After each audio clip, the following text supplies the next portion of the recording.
Hello friends, welcome my YouTube channel. आज हम इस वीडियो में सीखने के कुछ नियम के बारे में जानेंगे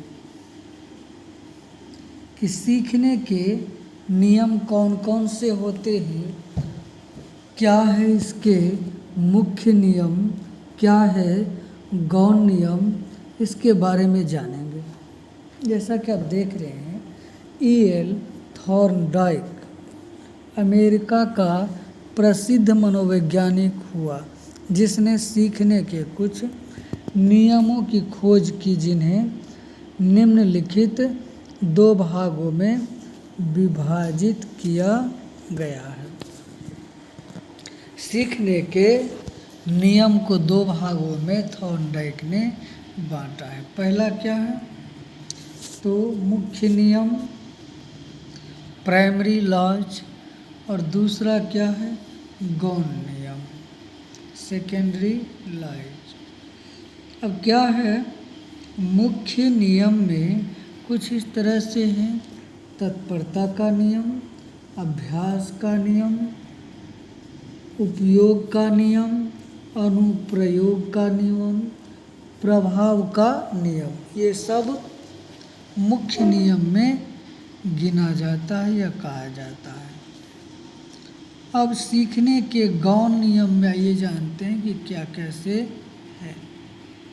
गौण नियम बहु अनुक्रिया नियम यानी बहुत अनुक्रिया रिस्पॉन्स नियम, मानसिक स्थिति का नियम, आंशिक क्रिया का नियम और समानता का नियम। इसके अलावा साहचर्य परिवर्तन का नियम। ये मुख्य और गौण नियम में हमने चर्चा की कि मुख्य नियम कितने हैं, तो 3 और 2 5 करके है। वैसे 3 है मुख्य नियम: तत्परता का नियम, अभ्यास का नियम, प्रभाव का नियम। लेकिन अभ्यास का नियम में 2 भागों में यहाँ डिवाइड किया है: उपयोग का नियम और अनुप्रयोग का नियम। तो 3 और 2 मिला करके 5 मुख्य नियम में आता है। ऐसे ही गौण नियम में 5 है, कहना चाहिए मुख्य नियम और गौण नियम 5-5 है। तो गौण नियम में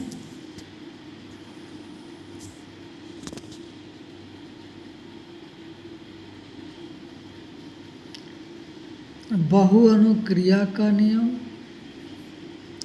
मानसिक स्थिति का नियम, आंशिक क्रिया का नियम, समानता का नियम, साहचर्य परिवर्तन का नियम। इस प्रकार से दोस्तों मुख्य और गौण नियम में हमने शिक्षा मनोविज्ञान में जाना। अब इसमें हम जानेंगे कि मुख्य नियम में जो तत्परता का नियम है वह किस प्रकार से है। सीखने के नियम 3 है, वो पहले ही हम बता चुके हैं, लेकिन उसमें से तत्परता का नियम पहले हम जानेंगे कि कौन से है। Law of readiness. इस नियम के अनुसार जब व्यक्ति किसी कार्य को करने के लिए पहले से तैयार रहता है तो वह कार्य उसे आनंद देता है एवं शीघ्र ही सीख लेता है। इसके विपरीत जब व्यक्ति कार्य को करने के लिए तैयार नहीं रहता या सीखने की इच्छा नहीं होती है तो वह झुंझला जाता है या क्रोधित होता है, वह सीखने की गति धीमी होती है। तत्परता का नियम में इस प्रकार से। अभ्यास का नियम, लॉ ऑफ एक्सरसाइज।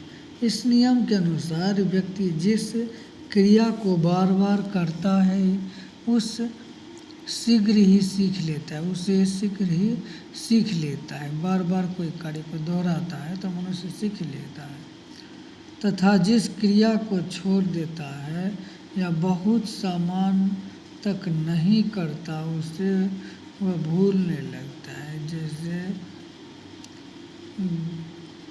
गणित के प्रश्न हल करना, टाइप करना, साइकिल चलाना आदि।